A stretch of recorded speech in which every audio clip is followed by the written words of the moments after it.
ვარდების მოედანზე დღეს 2015 წლის ახალგაზრდული ოლიმპიური თამაშების ლოგოს ოფიციალური პრეზენტაცია გაიმართა. საინტერესო და სანახაობრივ ღონისძიებაში იმ სპორტსმენებმა მიიღეს მონაწილეობა, რომლებიც მომავალ ფესტივალზე საქართველოს ღირსებას დაიცავენ. პრეზენტაციას დედაქალაქის მერი გიგი უგულავას დაესწრო. იღებდა მონაწილეობას. დაახლოებით 9 საათის მანძილზე ვარდების მოედანზე საინტერესო სანახაობა მიმდინარეობდა. 23 იუნის საერთაშორისო ოლიმპიური კვირაული დაიწყო. ოლიმპიური ფესტივალის საორგანიზაციო კომიტეტმა ლოგოს პრეზენტაციაც საგანგებოდ ამ თარიღს დაამხია. ღონისძიება ქალაქ თბილისის მერიის, სპორტის სამინისტროს, ეროვნული ოლიმპიური კომიტეტისა და თბილისი 2015-ის საორგანიზაციო კომიტეტის ინიციატივით გაიმართა.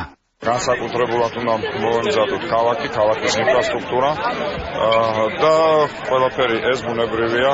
ერთის მხრივ ემსახურება ჩვენი ახალი თაობის სპორტსმენების გაზრდას, იმიტომ რომ 9 სახეობაში ჩვენ უკვე დავიწყეთ მომზადება სხვადასხვა პატარა ასაკობრივი ჯგუფებიდან, რომ არა მარტო მასპინძელი იყოთ, არამედ გამარჯვებულებიც.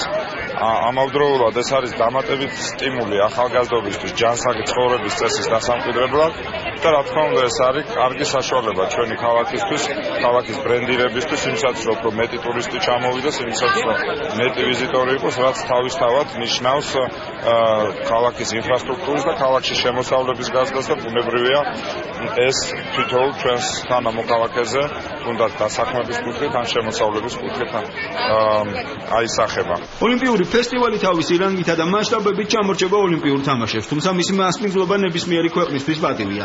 მომავალ ფესტივალში მსოფლიოს 59 ქვეყნის 4000-ზე მეტი სპორტსმენი მიიღებს მონაწილეობას. აშენდება ოლიმპიური სოფელი, მოეწყობა ინფრასტრუქტურა.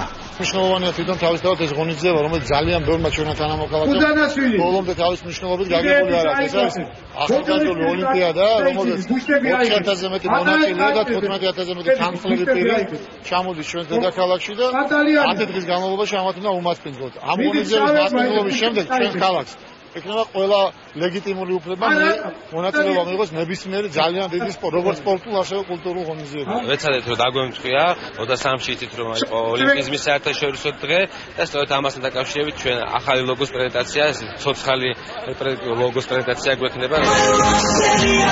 ვარდების მოედანზე გამართულ ღონისძიებაზე თბილისი 2015-ის ჰიმნით შესრულდა. კომპოზიცია დუეტმა ჯორჯიამ შეასრულა. ლოგოს საშუალება დუეტ ჯორჯიას ჩაგვეწერა ჰიმნი, რომელიც დაწერა რუსა მორჩილაძე არაჩვეულებრივი სიმღერა და ამ სიმღერით ჩვენ გავიმარჯვეთ ბელგრადში და ძალიან მიხარია რომ დაუკავშირდით ჩვენ ამ ფესტივალს, ამ ოლიმპიადას და ყველაფერს საუკეთესოს უსურვებ და წარმატებას. ოლიმპიური ფესტივალის ხელმძღვანელებმა სპეციალური სიგელებით დააჯილდოვეს ყოფილი ოლიმპიური ჩემპიონები, რომლებიც თბილისი 2015-ის საპატიო ელჩები იქნებიან. ღონისძიება მარათონით დასრულდა. გარბენის მონაწილეები თბილისი 2015-ის მაისურებითა და ოლიმპიური სიგელებით დააჯილდოვეს.